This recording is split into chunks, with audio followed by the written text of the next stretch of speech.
We're going to talk about stress in the mind and the body. Say I woke up in the morning and I'm rushing through the day and I make coffee, and on my way to work I spill it, and I get to work, and as soon as I walk in the door I'm bombarded by people asking questions and needing help. And then on my way home after work I'm called to make sure I pick up dinner and you have everything ready for the evening. So then I lay in bed later that night and I tend to fret about everything that happened during the day. Well, to one person, they may be able to sleep like a baby and it doesn't stress them at all. Where for other people, it's very stressful, and before you know it, you've maybe slept an hour and it's time to wake up and start another day exactly the same. So how does the mind and body handle that kind of stress?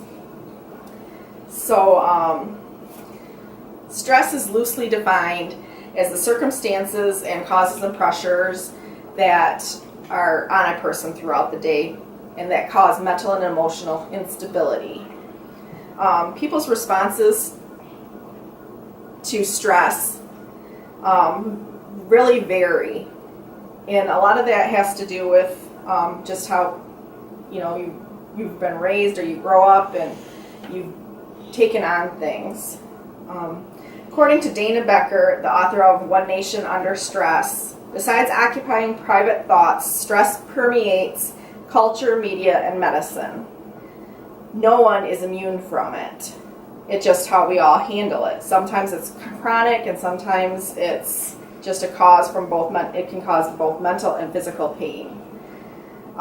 So how does stress affect our mind and body? Different kinds of stress.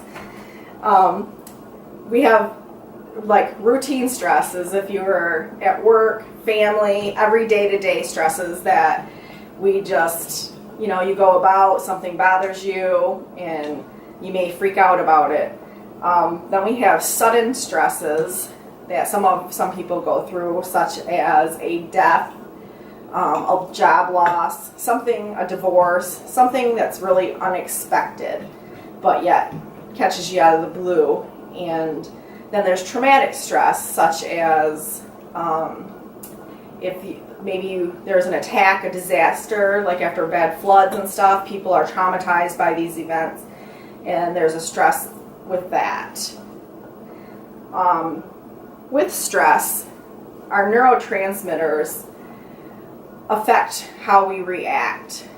And so with our thoughts and self-talk, and sometimes you get into that negativity, it creates anxiety and depression.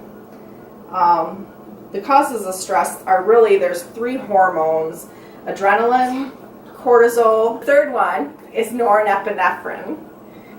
And how these affect, what they do is they send messages from the brain to these. Cortisol, sometimes it's like when you stew on a problem, that trigger points something in your brain that then goes into the other glands, and you start getting body sweats or breaking out in hives, which is something I'm familiar with. And it affects your body that way, where blood vessels start constricting, and there's other hormones also, but those are the 3 majors. Estrogen, testosterone, dopamine, and serotonin also are within those stress hormones that affect from the brain to the body. More stressed we are, the less able we are to control our reactions and our emotions. So when you're already overly stressed, someone may say something to you that may not bother you one moment, but then you bite their head off the next.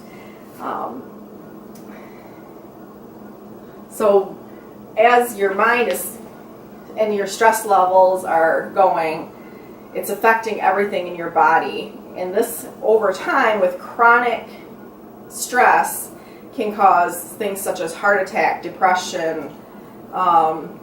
It causes digestive issues, sleep deprivation, and your body doesn't run at full optimal levels. And so you can also have stuff like migraines and daily triggers that will cause more stress.